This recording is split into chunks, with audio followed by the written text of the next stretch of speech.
by Honorable C.P. Bombay to Honorable Chief Minister of Maharashtra. Later, I got the copy. Honorable C.P. Bombay to Honorable. Later, I got the copy. It's not signed later. Later has two parts. In one part is regarding certain allegations against Home Minister, and second part is the Home Minister's direction to the CP against his advice to FIRs should be registered in the case of 7th MP Delkar,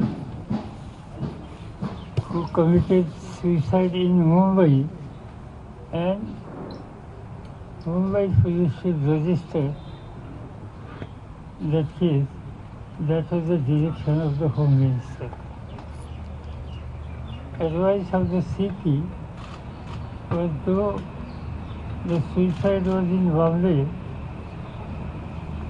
where Delkar belonged to Diu and Daman, and whatever the case was there regarding Diu and Daman administration, so it should be given to Diu and Daman administrative setup.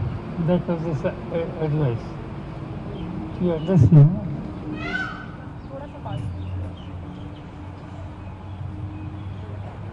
Allegations against Home Minister, which is a serious allegation, is Home Minister has instructed some of the staff members of Bombay Police, they should collect 100 crores per month and hand over to him.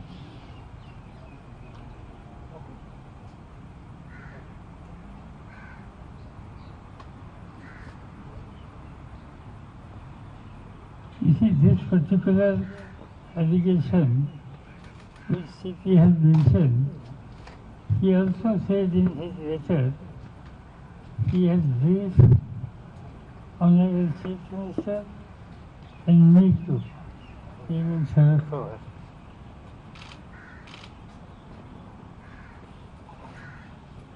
In his briefing to me and his letter which I read, there is no information about actually collection of money or actually money has been transferred or handed over to CM and not CM, Home Minister or his staff.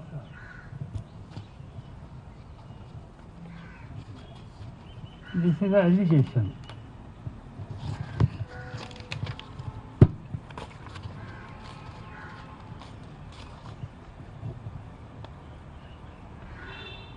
Regarding CP has mentioned my name, it is true that he met me. And he met me in connection was propose his transfer, which Government of Maharashtra was going to issue the orders. He discussed with me, and he said, at that time, there was a serious discussion, even today that discussion is serious there, regarding certain issue of Mr. Ambani's residence and certain sensitive material was somewhat near to Ambani's residence in particular vehicle. This vehicle found certain sensitive things, and when Bombay police started investigating and media also started collecting information. One thing was brought to the notice. The vehicle was in the custody of late Hared, who was an automobile dealer. The vehicle was taken from him by one of the police sub-inspectors whose name is Wadhi.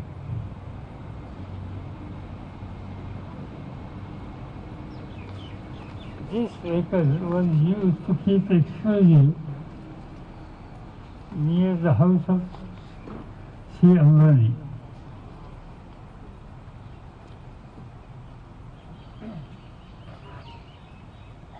Then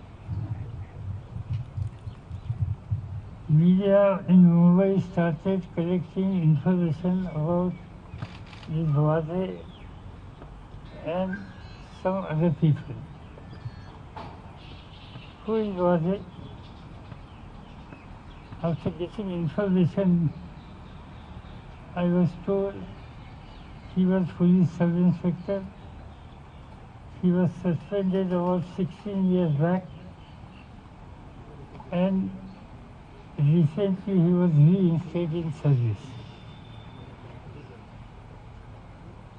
The decision to reinstate in service was neither taken by CM or Home Minister.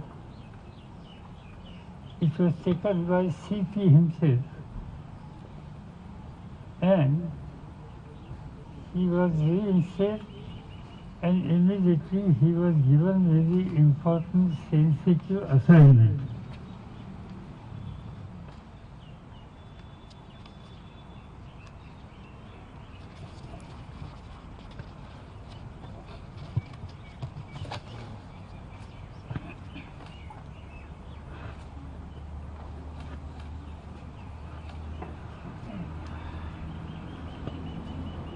No, that was is under arrest now. I don't know whether ATS or NI, their investigation. One of the agencies has taken decision to arrest.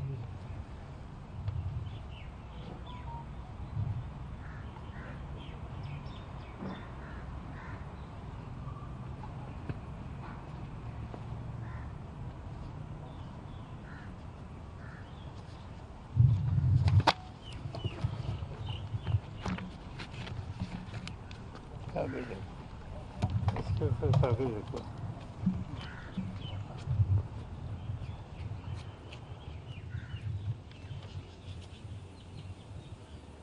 The gentleman Hiren, who is known, who was assassinated, his wife has made a complaint to the police. The Wadhi is responsible for her husband's murder. Or death. You can say death and so was that.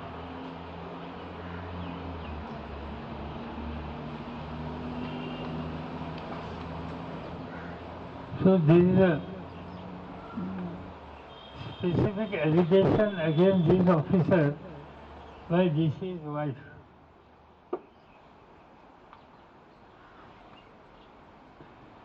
Then question comes, this happened in the area operation of Mumbai Police. 2, it happened, the vehicle which was used by police officer was in the custody of fellow whose assassination has been made. 3, DC's wife has taken the specific name of particular police officer. And when Mr.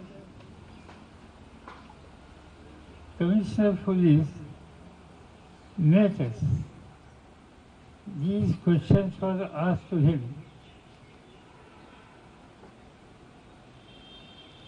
And he suggested we will go in depth and we will investigate.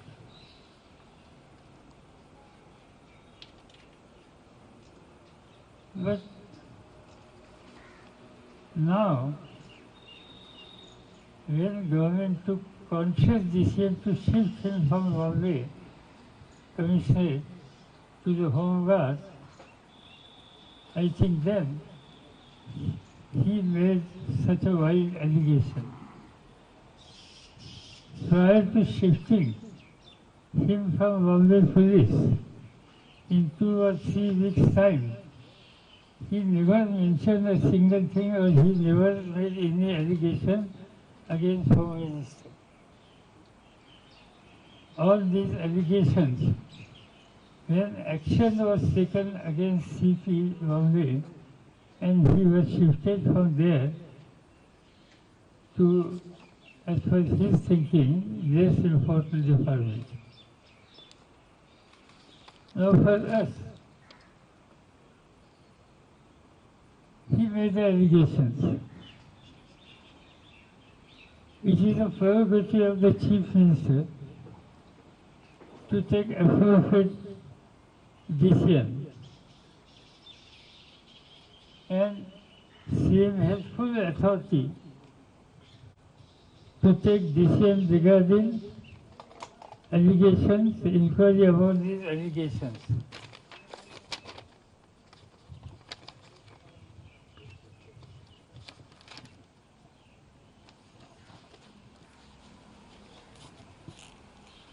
So one aspect of allegation is against Home Minister and second allegations are against CP himself. If I ask, I will definitely discuss with CM and I will suggest that this is very important and sensitive case. Allegation is made by police authority of Mumbai against Home Minister, and also there are series of lapses which was brought to the notice of media by certain sections by Bombay Police, which affect the reputation of Bombay Police too. So I honestly feel there has to be in-depth inquiry. Inquiry should be made by such officer or such a person who enjoy full respect in the police administration and at public at large. I am going to suggest, I don't know my suggestion about the gentleman whom I am going to suggest, whether he will accept. I have not discussed with him. But my suggestion to the Chief Minister, he should offer Julius Ribeiro, former police chief of Maharashtra, Bombay, and also contributed a lot for Indian police. Mr. Ribeiro's reputation is very, very high. And if he accepts this responsibility, the truth will come and definitely public at large will start believing the police and Bombay Police particularly. Now if you want to ask anything, certainly you are crazy. Pawar साहब क्या सरकार को किसी तरह का खतरा है, क्योंकि बीजेपी ने इसमें अवसर निकाल लिया, आक्रामक है, क्या सरकार को खतरा है? बात ऐसी है कि ये होने के बाद जहाँ तक मुझे मालूम है तो मुख्यमंत्री ये इशू सीरियसली ले रहे थे, मैं जानता था, और इस बारे में जो कुछ कदम उठाने की आवश्यकता थी वो आवश्यकता पर अमल करने की तैयारी उनकी थी। उसी समय हमने ये देखा कि प्रतिपक्ष के नेता दिल्ली में आकर जाने के बाद उन्होंने प्रेस कॉन्फ्रेंस ले ली। उन्होंने डिमांड किया मैं ये समझ सकता हूँ कि लीडर ऑफ द ऑपोजिशन की ये जिम्मेदारी है और इसलिए उन्होंने इस तरह की डिमांड की होगी। तो मैं इनको कोई इल्ज़ाम नहीं लगाना चाहता, ये उनका अधिकार है, ठीक है, उन्होंने किया।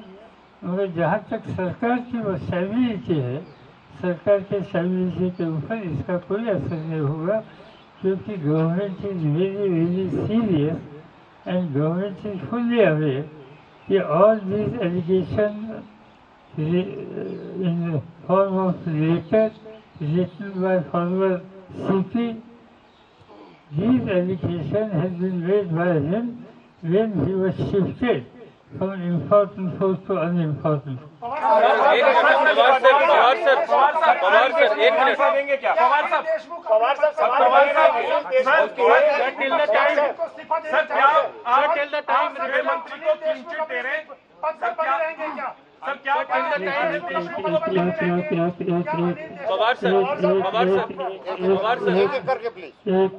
सर अनिल देशमुख इस्तीफा देंगे? छोड़ दिया है आपने फैसला मुख्यमंत्री पे छोड़ दिया, लेकिन आपको क्या लगता है कि अनिल देशमुख के गृह मंत्री रहते हुए जो जांच आपने सजेस्ट की है वो फ्री एंड फेयर होगी और अपोजिशन उस बात को एक्सेप्ट करेगा?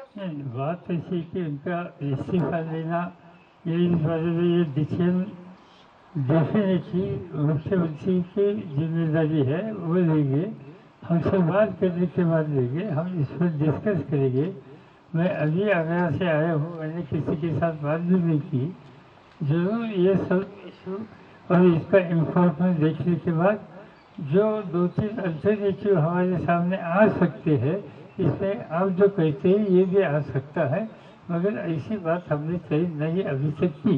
पवार साहब बैठक करने वाले दिल्ली में, आप लोग क्या शाम को बैठक करेंगे शिवसेना के साथ, दूसरी पार्टियों के साथ? नहीं, कोई बैठक नहीं। मुझे मिलने के लिए मेरे स्टेट के पार्टी चीफ और यहाँ के हमारे लेजिस्लेटिव पार्टी के नेता आने वाले हैं। इस्तीफा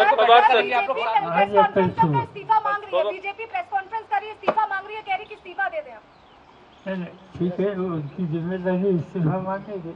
सर आपको लगता है अनिल देशमुख के रहते हुए मतलब जो ये इंक्वायरी ये फेयर हो सकता है क्या? क्योंकि उनके ऊपर भी आरोप है।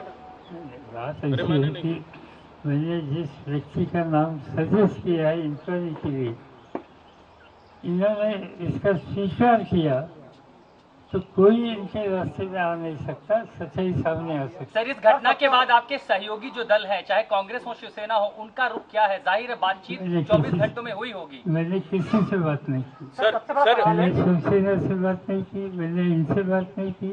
मैंने सीएम साहब से खाली बात की यहाँ आते समय कि इस बारे में हम हमारे व्यू है आपको बताएंगे। पवार सर बातचीत हुई है पवार सर साहब के साथ क्या बातचीत हुई? उद्धव जी के साथ आपकी क्या बात? पवार सर बात इतना, एक मिनट, सिर्फ ये बात क्या हुई, इतनी हुई। पवार सर सवाल पवार रणबीर सिंह इस तरीके का आरोप क्यों लगा रहे हैं सर? क्या ऐसी वजह है कि वो इतने गंभीर आरोप लगा रहे हैं? सीधी बात है कि ये इन्होंने कल आरोप लगाए, इससे पहले क्यों नहीं लगाए, ये भी बात आ सकती है सामने। दूसरी, ये जो उन्होंने इंसिडेंट कहा, एक तो पिछले महीने का या कल से 16 तारीख का था, तो 17, 18, 19 ये 2-3 दिनों में इन बारे में उन्होंने क्या नहीं कहा, कुछ नहीं कहा। सडनली जब उनको पता लगा कि उनको मुंबई पुलिस से हटाकर होमवर्क को जाना होगा, तब शायद ये बात उन्होंने सामने की। एक मिनट पवार साहब इधर भी सुन लीजिए। सर क्या आप चाहेंगे कि कोई तटस्थ एजेंसी, सीबीआई जैसी कोई केंद्रीय एजेंसी इस मामले की जांच करे, क्योंकि आरोप पुलिस के एक बड़े अधिकारी सरकार के एक बड़े मंत्री पर लगा रहे हैं। इसीलिए मैंने जो नाम सजेस्ट किया है इन सभी के ऊपर है। आपको लग रहा है सरकार गिराने की कोशिश हो रही है इन एजेंसियों के माध्यम से? आपका आरोप है सरकार गिराने की कोशिश होगी या नहीं मुझे मालूम नहीं, सरकार का इस पर कोई असर नहीं होगा ये मुझे मालूम है। पवार सर मेरा ले लीजिए। ये सरकार को इससे एक डिस्टेबिलिटी तैयार करने की कोशिश हो सकती है, मगर इससे कुछ होगा नहीं। पवार सर मेरा सवाल, पवार सर सवाल उठाया रविशंकर प्रसाद ने आज प्रेस कॉन्फ्रेंस की। उन्होंने कहा कि in what capacity Sharad Pawar was being briefed by CP, he is not part of the government. Ravishankar Prasad ने कहा इस लेटर पे ही कि सीपी परमवीर सिंह ने क्यों शरद पवार को ब्रीफ करने की बात की गई, इन व्हाट कैपेसिटी। उनको पूछिए ना पवार सर, ये इशू पवार सर मेरा सवाल है उद्धव ठाकरे की तरफ से अगर आपको अनिल देशमुख के इस्तीफा लेने की बात या हटाने का प्रस्ताव आता है तो आप तैयार होंगे? सिंपल ये बात है, ये हाइपोथेटिकल क्वेश्चन है sir. Will the party take its own decision and hypothetical question है। इस बारे में सीएम साहब के सलाह हम जरूर देंगे, हमारे पार्टी चीफ स्टेट के उनका सलाह देंगे, हमारी लेजिस्लेटिव पार्टी के नेता इनकी सलाह देंगे, और जो कुछ कहना है देशमुख जी को वो भी इस बारे में उनका सुनना ये भी हमारा फर्ज है। और ये सब करने के बाद आगे क्या करना हम मिलकर तय करेंगे, कल तक करेंगे। सर, इस कंट्रोवर्सी में आपको लगता है कि महाराष्ट्र सरकार बदनाम हुई है, गंभीर आरोप लगे, कहीं न कहीं एक सवाल उठा है सरकार के कामकाज के तरीके पर? नहीं, बात ऐसी है कि ये डेलीब्रेट किया है, ये कैसे किया इस बारे में मैं कोई अभी भाष्य नहीं करना चाहता हूँ, मगर ये बात साफ है कि जो एलिगेशन किए हैं इससे पहले क्यों नहीं किया, इससे पहले क्यों नहीं बात की है अभी?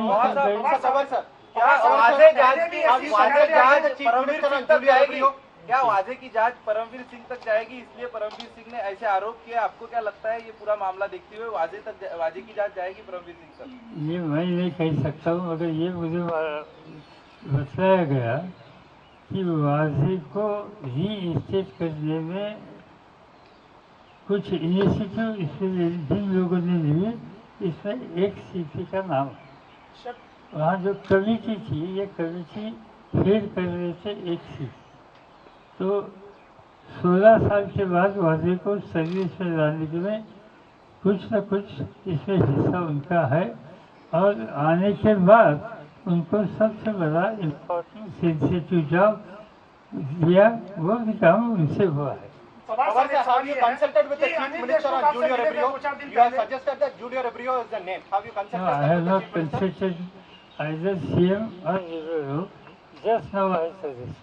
पवार साहब, आपसे अनिल देशमुख 2 दिन पहले दिल्ली में जब घर पे मिले थे तो आपने उनको ये कहा था कि कुछ शिकायतें आपकी आ रही हैं, क्या परमवीर सिंह आपके पास कुछ शिकायतें आ रही हैं? ऐसे कहा था खबरें हैं, खबरें मुझे मालूम नहीं। क्या शिकायतें मिल रही थी पहले परमवीर से पहले भी आपको? परमवीर साहब ने कुछ कहा था इनके बारे में, ये बात सच है, बाकी किसी ने नहीं कहा। पवार साहब, सर आप कह रहे हैं कि परमवीर जिम्मेदार हैं वाजे को वापस सर्विस में लाने के लिए, लेकिन सवाल यह है कि क्या गृह मंत्री के पास कोई फाइल नहीं पहुंचती? गृह मंत्री के नॉलेज में, सर सुन लीजिए, गृह मंत्री के नॉलेज में क्या सवाल नहीं होता? सवाल यह भी है क्योंकि शिव सैनिक थे, वाजे शिवसेना में थे, नेता विपक्ष ने आरोप लगाया है कि खुद उद्धव ठाकरे ने उनको वापस सर्विस में लेने के लिए पैरवी की थी, वकालत की थी। जहाँ तक मुझे बतलाया गया इसमें गवर्नमेंट ने, यानी आइदर होम मिनिस्टर और चीफ मिनिस्टर, इनका उनको रीइंस्टेट करने में कोई रोल नहीं। तो फिर उनका रोल क्या है? क्या गृह मंत्री फाइलें नहीं देखते? उनका रोल क्या है फिर? गृह मंत्री सब इंस्पेक्टर की अपॉइंटमेंट करता है। पवार साहब 5 साल सरकार चल जाएगी महाराष्ट्र में, लेटर पर 5 साल सरकार चल जाएगी महाराष्ट्र में, मुझे कोई तकलीफ नहीं दिखाई देती। पवार साहब, जिस प्रकार से परमवीर सिंह ने ये लेटर लिखने की घटना घटी है, क्या आपको लगता है कुछ राजनीतिक हवा उसको मिली है और उसके चलते परमवीर सिंह ने ये लेटर लिखा है? मेरे पास कोई इस बात का सबूत नहीं है, मगर मैंने सुना दिल्ली में आकर गए थे जो भूतपूर्व चीफ मिनिस्टर, ये भी दिल्ली में आकर गए थे, कुछ लोगों से बात की थी, उनका वो अधिकार है, मैं नाम नहीं कह सकता, और इसके बाद बार वहाँ एजुकेशन शुरू हो गई। पवार साहब, ये भले कहा जाए कि महाराष्ट्र में मुख्यमंत्री उद्धव ठाकरे हैं, लेकिन दबी जुबान या खुली जुबान ये कहते हैं कि सारी पावर पवार साहब के पास है, जो दिल्ली से फैसला लेते हैं। पवार साहब ने क्या फैसला लिया है कि पवार साहब सारे फैसले लेते हैं महाराष्ट्र के? आपका फैसला क्या है अनिल देशमुख को लेकर? मुझे कोई अधिकार नहीं, मैं कुछ फैसला लेता नहीं, पूछे तो सलाह देता है, नहीं पूछे तो नहीं देता। और साहब, आपने भी महाराष्ट्र का नेतृत्व किया है, 100 करोड़ रुपए हर महीने की उगाही का क्या कभी पहले आपने सुना? और क्या ऐसा हो सकता है कि अगर ये ऐसा आरोप लग रहा है तो उसमें सीबीआई की कोई भूमिका आप नहीं होगी। किसी सीनियर ऑफिसर एक ऑफिसर को पूछेंगे, वो हंसेंगे 100 करोड़ हर महीने की बात कहने के बाद। तो कितने मिलते हैं सर? मालूम नहीं आपका क्या एसोसिएशन है, ये कलेक्शन में आपका कोई इंस्टॉलमेंट होगा, कोई एसोसिएशन होगा तो आप मुझे इंफॉर्मेशन दे दो। पवार साहब पहले सचिन वाजे को शिवसेना से लिंक किया जा रहा था और परमवीर सिंह ने जो चिट्ठी लिखी उसमें अनिल देशमुख का नाम ले लिया। ऐसी स्थिति क्यों बन रही है कि बार बार घूम फिर के सरकार के ऊपर ही सब कुछ आ रहा है? बात ऐसी है कि जो सीपी के बारे में कुछ कदम उठाए शायद उनको पसंद नहीं होगी, शायद दुखी होगी, और ये जिम्मेदारी अपने सिर पर नहीं आनी चाहिए। इस बारे में डाइवर्शन की क्या चीजें होती। सर आपने कहा सर आपने कहा अनिल देशमुख के जो रेजिग्नेशन है उसका भी एक ऑल्टरनेटिव ओपन है, क्या क्या ऑप्शन है सर? क्योंकि बीजेपी ये कह रही है कि एक इंडिपेंडेंट इंक्वायरी नहीं हो पाएगी जब तक होम मिनिस्टर अनिल देशमुख रहेंगे, इस पे क्या कहेंगे? ये मैंने कहा है कि हम जिस व्यक्ति का नाम दे रहे हैं वो इंडिपेंडेंट कर सकते, इसमें हमारा भरोसा है। एक, जहाँ तक मेरे पार्टी के स्टेट प्रेसिडेंट, वहाँ तक मेरे लेजिस्लेटिव पार्टी के नेता, इन सबों के साथ हम कल बैठकर बात कर सकते हैं। कोई भी अल्टरनेटिव मुझे मालूम है जो कुछ निकलेगा उस लाइन पर हम आगे जा सकते हैं। सर एक बात दो प्रश्न मराठी प्रवास है, वो समझ में नहीं आ क्या परमवीर आप करेंगे? परमवीर भी दिल्ली आकर गए थे और इनसे देवेंद्र फडणवीस से भी कुछ मुलाकात हुई इस आरोप लगाने के पहले। क्या आप ये कह रहे हैं कि परमवीर सिंह जो आरोप लगा रहे हैं उसके पहले उनकी अपोजिशन के नेताओं थे और जो फडणवीस और उनकी मुलाकात हुई थी उसके बाद ये आरोप लगा रहे हैं? बात ऐसी है कि उन्होंने कई लोगों के साथ बात की होगी, मेरे पास कोई खास सबूत नहीं है, मगर मैं ये समझ सकता हूँ कि प्रतिपक्ष के नेता ने इसमें कुछ इल्ज़ाम लगाए तो उनका फर्ज है, इनका अधिकार है, इसे हम सीरियसली लेते हैं। सर फैसला कब तक हो जाएगा? सर कब तक फैसला हो जाएगा देशमुख पे? मुझे लगता है कल या परसों हम बैठेंगे, कल ही बैठेंगे, कल डिसाइड कर देंगे कल। हाँ, क्योंकि आने के बाद बैठेंगे। सर आप मराठी आरोप कर रहा है सर कि इसमें बेटिंग का भी एंगल है और उसमें मंत्री और पुलिस अफसर भी इसमें इन्वॉल्व है। नीतीश ने भी अभी एक ट्वीट किया है जिसमें पुलिस अफसर इन्वॉल्व है बड़े लेवल पे, वजह के मार्फत ये पूरा किया जा रहा है। क्या बेटिंग का भी इसमें एंगल है? मुझे मालूम नहीं, मैंने सुना नहीं बेटिंग का। इसमें दो चीज है, एक सीपी ने किए हुए एलिगेशन एंड बी ये एमपी का देलकर की आत्महत्या, ये दो इश्यूज इसमें है। सीपी ने अपने लेटर में लिखा है कि देलकर के इशू पर मेरे ऊपर दबाव लाया कि यहाँ केस FIR करे। तो 7 बार जो MP होता है जिसकी आत्महत्या मुंबई शहर में होती है तो इसका कॉग्निशन पुलिस को लेना पड़ता है, नहीं लेना ये ठीक नहीं है। और इस बारे में कुछ कहा होगा ये तो इसमें मुझे कोई गलती लगती है। सर जब परमवीर आपसे मिले थे क्या क्या बातें हुई थी आप दोनों के बीच में? उससे उन्होंने बताया कि भाई मुझे जो कुछ शिफ्टिंग की बात हो रही है मेरे ऊपर अन्याय हो रहा है। अनिल देशमुख बारे कुछ भी चर्चा नहीं की उन्होंने आपसे? परमवीर जब आपसे मिले तो उन्होंने ये बात कही कि मेरे डिपार्टमेंट में पॉलिटिकल इंटरफेरेंस होता था, इतना कहा था। Sir is it putting a bad reputation to the party that the home minister has been given an allegation? इस पर सच्चाई क्या ये बाहर आने के बाद होगा, आज नहीं। And do you think that he should withdraw from the party, from the post till the time his? I have already said, I have already replied. Sir चलो सर मराठी प्रश्न घ्याल। थैंक यू ठीक। Okay. Thank you so much sir. Sir आज अगर कोई meeting नहीं तो हम लोग जाए? सर कोई मीटिंग है क्या शाम को? अगर मीटिंग नहीं हो तो हम लोग जाए? मीटिंग है क्या सर आज? सर शाम को है मीटिंग, बता दीजिए। कमला पोस्टिंग अगर मीटिंग होगी तो बड़ी बात है, शरद पवार की प्रेस कॉन्फ्रेंस में देशमुख पर कल या परसों तक फैसला हो सकता है। सीधा चलेंगे, साहिल जोशी मेरे सहयोगी हमारे साथ जुड़ चुके हैं। बहुत बड़ी बात है, देशमुख का बचाव, साथ ही साथ सरकार पर कोई संकट नहीं है, आपसी सहमति से फैसला होगा। साहिल जोशी, शरद पवार की प्रेस कॉन्फ्रेंस क्या समझे अब? देखिए, एक तरफ तो उन्होंने सरकार का बचाव करने की कोशिश की और दूसरी तरफ एक वाया मीडिया निकालने की कोशिश की है। जूलियो रिबेरो का नाम उन्होंने सजेस्ट किया है कि जिनके तहत इस पूरे एलिगेशंस का प्रोब हो सकता है। जूलिया रिबेरो ये महाराष्ट्र में, मुंबई में एक बहुत साफ सुथरे और क्लीन इमेज के रिटायर्ड आईपीएस अधिकारी जाने जाते हैं और कई बार वो पुलिस रिफॉर्म्स के बारे में भी बात कर चुके हैं।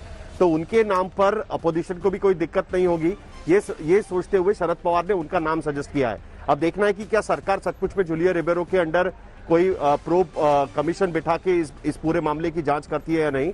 लेकिन दूसरी तरफ एक बात जो आज तक ने अभी खबर चलाई थी कि अनिल देशमुख पर हम जल्द ही फैसला लेंगे, ये बात शरद पवार कह रहे हैं, ये बहुत बड़ी बात है क्योंकि इसका मतलब क्लियर है कि कहीं ना कहीं अनिल देशमुख की रिप्लेसमेंट ढूंढने का काम शुरू है।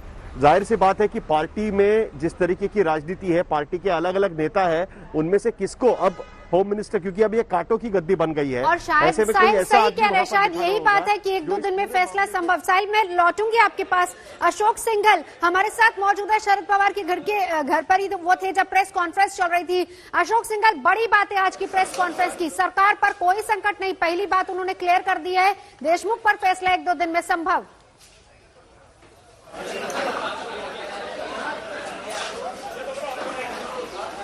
बिल्कुल नवजोत, तो साफ तौर से उन्होंने कहा कि इसकी जांच होनी चाहिए, लेकिन देशमुख को लेकर के उन्होंने कहा डिस्कस करने के बाद, सब लोगों से बातचीत करने के बाद ही फैसला होगा और 1-2 दिन में फैसला होगा।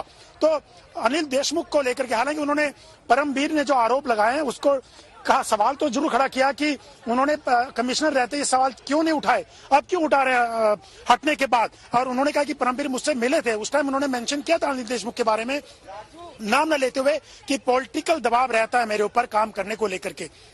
लेकिन उन्होंने ये भी कहा कि इसकी जांच होनी, जो आरोप लगाए गए हैं। और दूसरी बात उन्होंने कहा कि उस लेटर के ऊपर साइन नहीं थे परमवीर के। ये तमाम चीजें उन्होंने बोली है और बाकी पार्टी के नेताओं से, सीएम से डिस्कस करने के बाद ही अनिल देशमुख के ऊपर फैसला लिया जाएगा। लेकिन एक बात जरूर साफ है, उन्होंने ये भी कहा कि अनिल देशमुख को हटाने का भी एक ऑप्शन उनके पास बचा हुआ है, जिसके बारे में 1-2 दिन में फैसला होगा। लग रहा है कि जल्द ही अनिल देशमुख को पार्टी हटाएगी। जी जी जी।